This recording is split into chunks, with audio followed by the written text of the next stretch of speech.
One simple example utilize such lower triangle Jacobian structure is real MVP, non-volume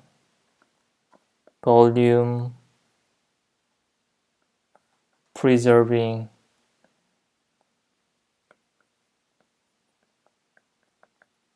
flow. Okay, so what is real MVP? The structure is very simple. So let's assume we only have one hidden layer. So we have just this direct structure. When you have input z right-hand variable or right-hand vector, then you directly obtain output y, and both z and y follow or d-dimensional structure. Okay, and for this computation, let's say we have predefined k, and for the first k element of y, let's just reuse the input right-hand values. And for the remaining k plus 1 through d element, we use very simple computations. This plus mu z1 through k. Here is sigma and mu are functions from r k to r d minus k. And this circle means element wise multiplication.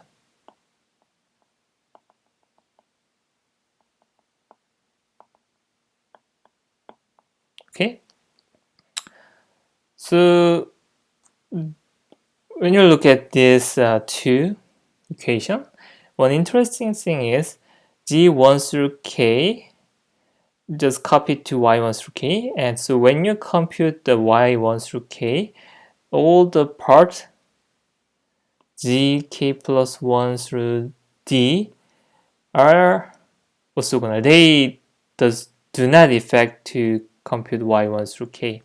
And also yi and yj are independent. So they just copy zi and zj when both I and j are less than or equal to small k. Okay, and also when you look at this as well, when you compute y k plus I, which z value do you have to use? You have to use z1 through k to understand the sigma function value to calculate yk plus I. And also, you just need to know zk plus I and all the other zk plus 1 through zk plus I minus 1, zk plus I plus 1 through zd, they are independent. They do not affect to yk plus I. Okay, so when you compute the Jacobian matrix for this mapping, there is non-zero diagonal element, but this part, let's say this is the k, all these values are 0. Why? Because you just copy g1 through k to y1 through k, and all this element is equal to 1. Okay, and this part also 0. Why? Because when you compute the y1 through k, when you compute y1 through k, you do not use x k plus 1 through d. Okay, and this part also 0. Why? Because when you compute yk plus I, you just use g1 through k and gk plus I and do not use all the other elements. So this part was 0. So we can easily check the Jacobian of this mapping follow this simple lower triangle matrix. Okay. And what other things? Essentially this value also 0 as well. And here the Jacobian use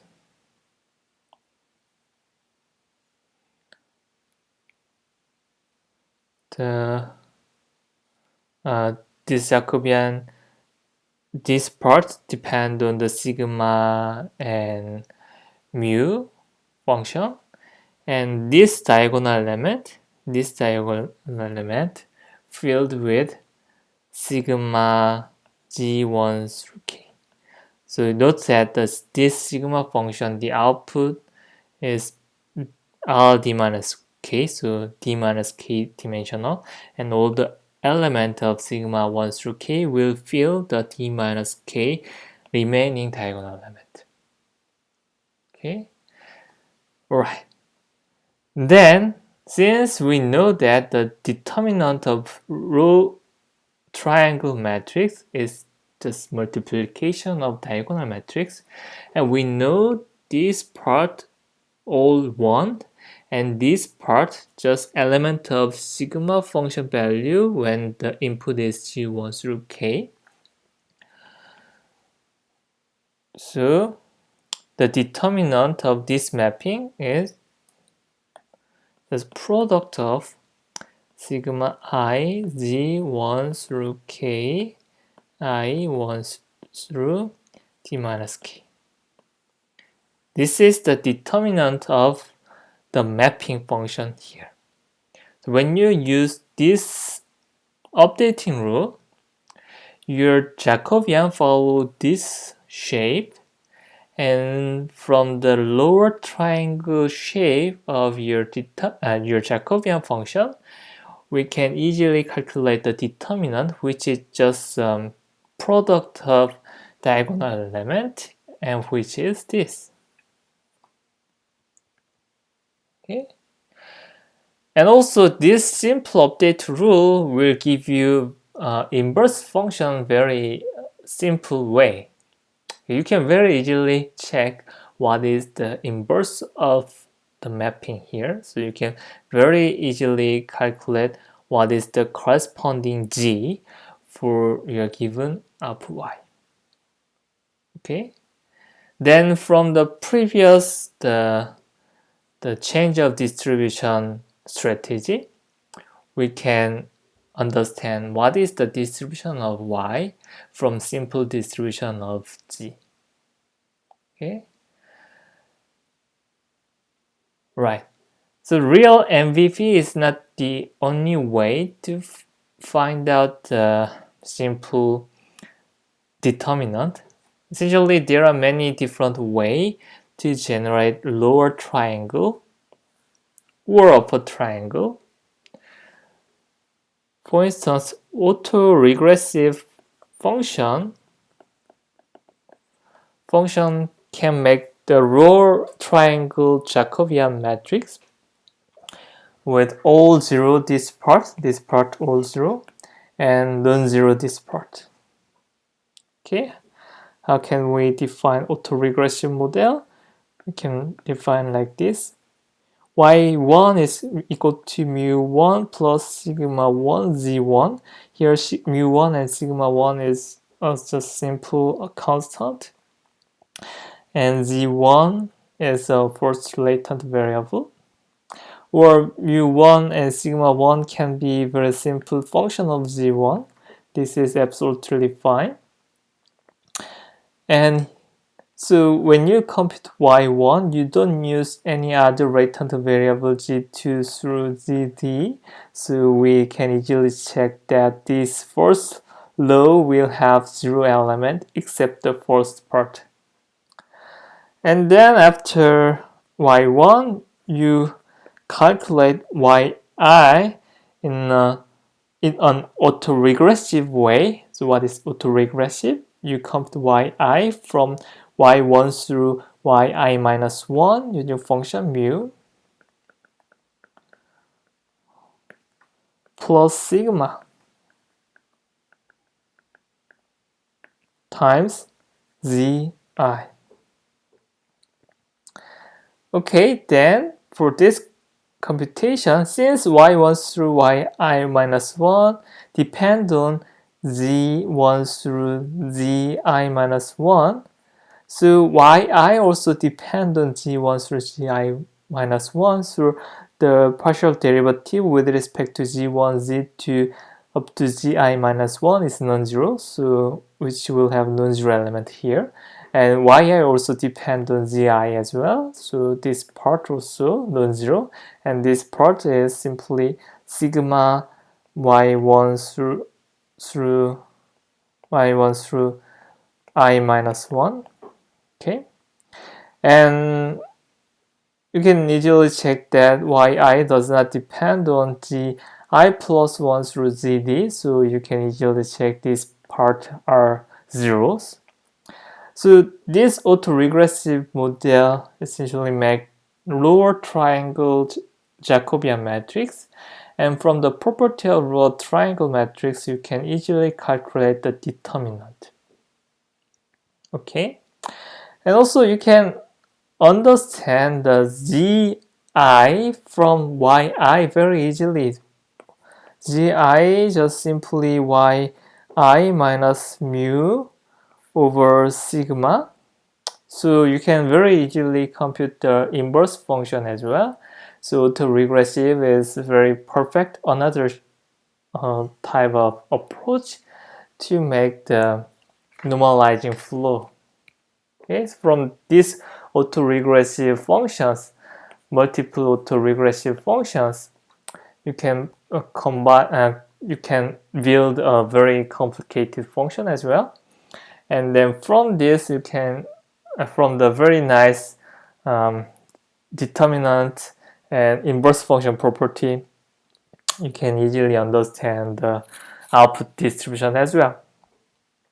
So when you very well train this autoregressive type of normalizing flow, you can build very nice generative model, and you can design very complicated distribution on RD space from very simple normal distribution. Okay, but one drawback or one bad side of what autoregressive model is, so usually the autoregressive model take a lot of time to generate new data because you have to sequentially compute your output y.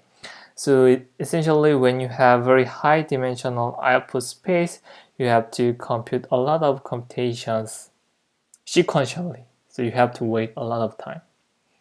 It's very slow. Okay.